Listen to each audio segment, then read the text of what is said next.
अस्सलामुअलैकुम। आज मैं आपको बताऊंगी 6 ऐसी कहानियों के बारे में, 6 ऐसी मूवीज़ के बारे में जो सबसे ज़्यादा स्केरियस्ट और हॉरर मूवीज़ तस्वुर की जाती हैं आज के ज़माने में भी। इन 6 स्टोरीज़ में से पहले नंबर पे जो हमारे पास फ़िल्म आती है, जो ये कहानियाँ हैं बेसिकली, लेकिन इन पे फिल्म्स बनाई जा चुकी हैं। पहले नंबर पे जो फिल्म है जो एक सच्ची कहानी पर ही बनाई गई थी, उसका नाम है द एक्सॉर्सिस्ट, जो कि 1973 में आई थी, रिलीज़ की गई थी। इस कहानी के बारे में कहा जाए तो ये based on a true story है। ये कहानी एक 12 साल बच्ची पर है। इस 12 साल बच्ची का नाम रीगन होता है। उसकी माँ एक्ट्रेस होती है। वो एक्ट्रेस अपनी 12 साल बेटी के अंदर कुछ अजीबोगरीब, उसके लहजे में और उसकी जिस्मानी हरकत में कुछ अजीबोगरीब चीज़ों को देख रही होती है। काफ़ी अरसे से, काफ़ी दिनों से गौर कर रही होती है, जिस पर सच्ची में ये वाक़यात पेश आते हैं। और मतलब वो समझती है कि हो सकता है ये उसका वहम हो, लेकिन ये वाक़यात इतने ज़्यादा बढ़ते जाते हैं कि उसको प्रेस्ट जो होते हैं, फादर्स जो होते हैं, उनकी मदद लेनी पड़ती है। उस ज़माने की कहा जाए तो ये one of the most profitable horror movies में से है। अगर आज के ज़माने में भी आज भी आप इस फिल्म को देखेंगे तो आपको बहुत ज़्यादा जो है कपकपी सी तारी हो जाएगी इस खौफ के मारे देख कर इस फिल्म को।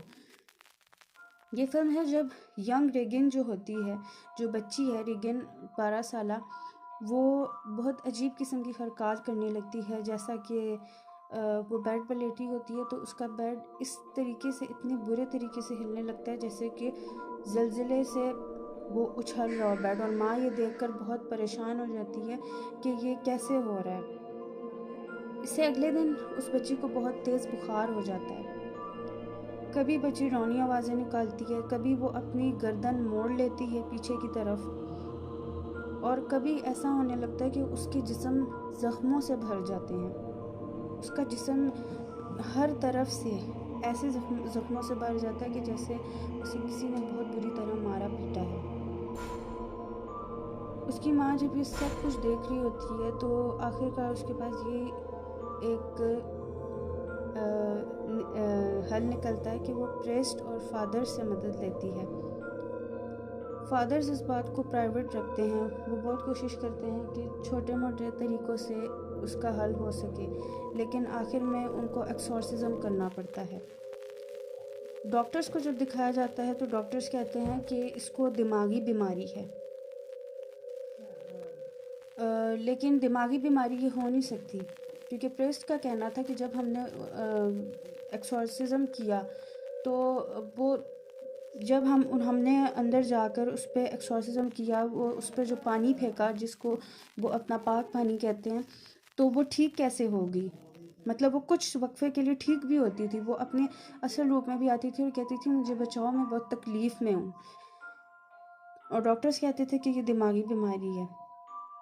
अगर इस फिल्म के बारे में बात की जाए तो इस फिल्म की मेकिंग के दौरान भी जो क्रू के मेंबर्स थे, जो कास्ट थी, वो सच में भी डर गई थी। मतलब उनके साथ इतने अजीबोगरीब हरकत होती कि कभी कोई गिर जाता, कभी कोई डर जाता। मतलब ऐसा लगता था कि वो फिल्म जो बनाई जा रही है तो वाकई में वो एक कर्स्ड मूवी कहलाई जा सकती है, कि जो फिल्म में दिखाया जा रहा है वो असल में भी कुछ हद तक उन लोगों के साथ होने लगा था। तो ये थी मूवी द एक्सॉर्सिस्ट 1973। इसके बाद मैं आपको बताऊंगी दूसरे नंबर पे जो सबसे ज़्यादा हॉरर मूवी तस्वुर की जाती है। दूसरी मूवी जो सबसे ज़्यादा अब तक हॉरर और स्केरियस्ट मूवीज़ में से आती है, उसका नाम है द कॉन्जरिंग 2013। ये मूवी 2013 में रिलीज़ की गई थी। 2013 में रिलीज़ की जाने वाली मूवी द कॉन्जरिंग, इसको भी सबसे ज़्यादा स्केरियस्ट मूवीज़ में शामिल किया जाता है। It is based on a true story.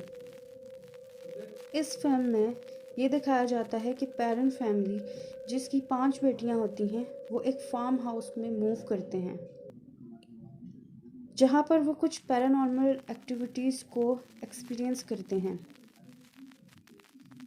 सबसे पहले उनकी माँ ये सब कुछ महसूस कर रही होती है, लेकिन आहिस्ता आहिस्ता करके उस घर के सब फर्द उन पैरानॉर्मल एक्टिविटीज़ को महसूस करने लगते हैं।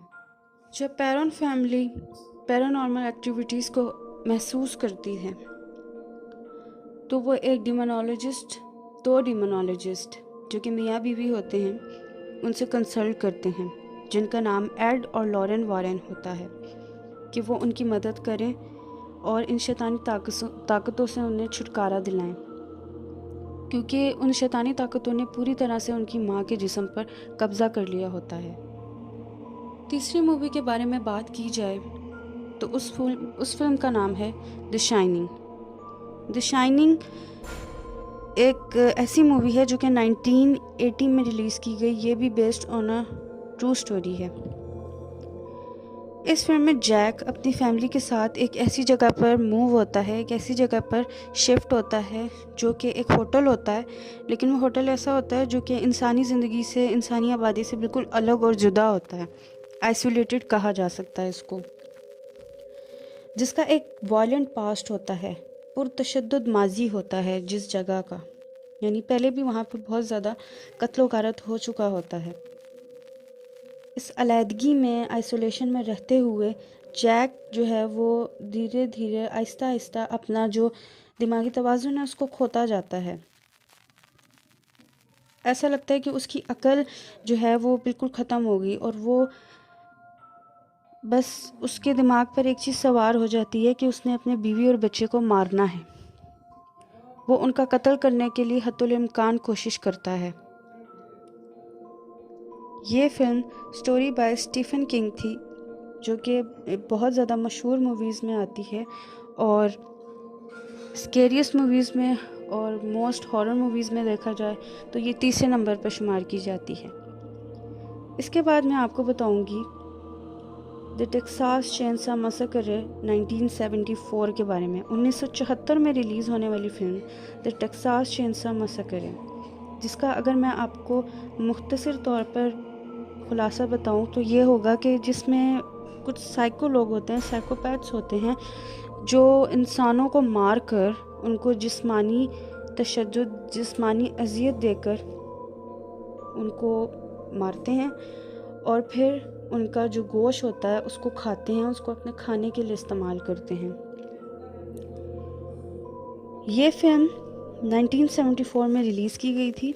इस फिल्म में अगर मैं आपको थोड़ा सा बताऊं तो सैली और फ्रैंकलिन अपने 3 दोस्तों के साथ अपने दादा के घर जा रहे होते हैं ड्राइव करके, और रास्ते में उनका फ्यूल ख़त्म हो जाता है गाड़ी का।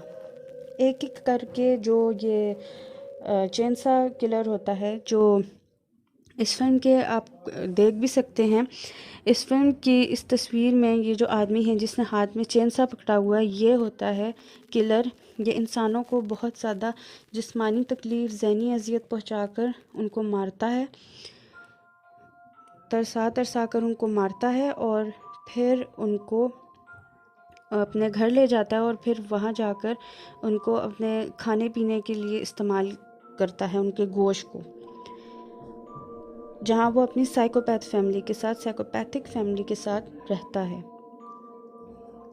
5वें नंबर पे मैं आपको बताऊंगी हैलोवीन के बारे में। हैलोवीन 1978 में रिलीज़ होने वाली एक नहायत ही खौफनाक मूवी है।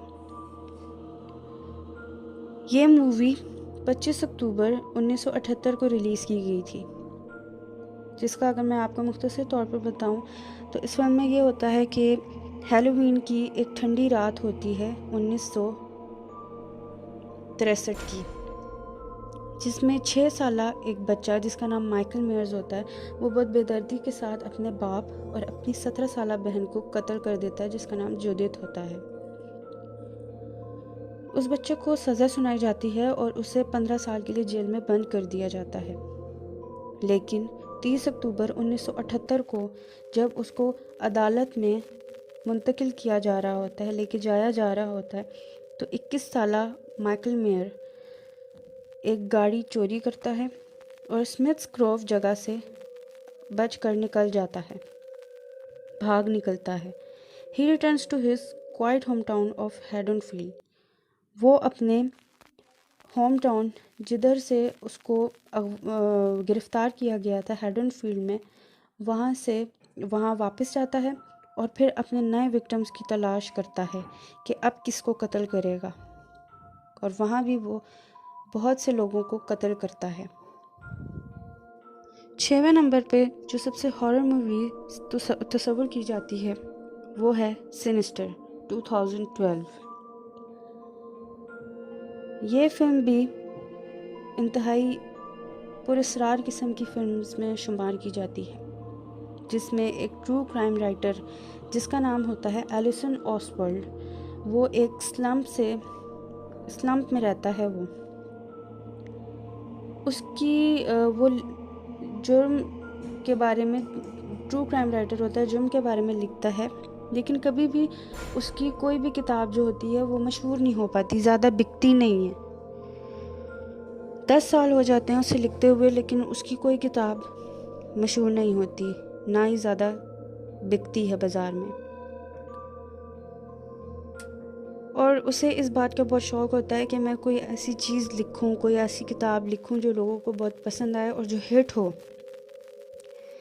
तो फिर वो दरियाफ्त करता है कि वो एक ये पुरअसरार जो मिस्टीरियस किस्म की जो वाक़यात लोगों के साथ हुए होते हैं, अगर आप इस फिल्म के शुरू में देखें तो वो उस मिस्टीरियस स्टोरी को उन मिस्टीरियस कहानियों को हल करने की कोशिश करता है, जिसमें बच्चों ने अपने वालिदैन को, अपने बहन भाइयों को बेदर्दी के साथ कत्ल किया होता है।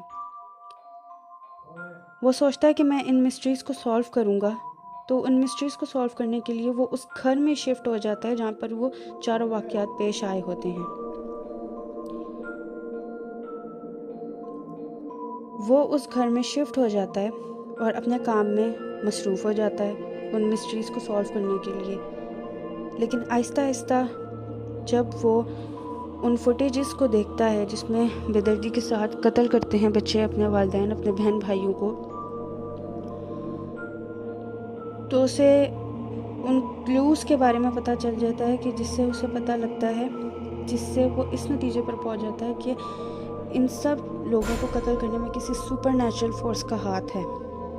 ये इन बच्चों ने नहीं, बल्कि किसी सुपरनैचुरल फोर्स ने, क्योंकि वो उन वीडियोस में एक पुरअसरार सी मखलूक को देखता है।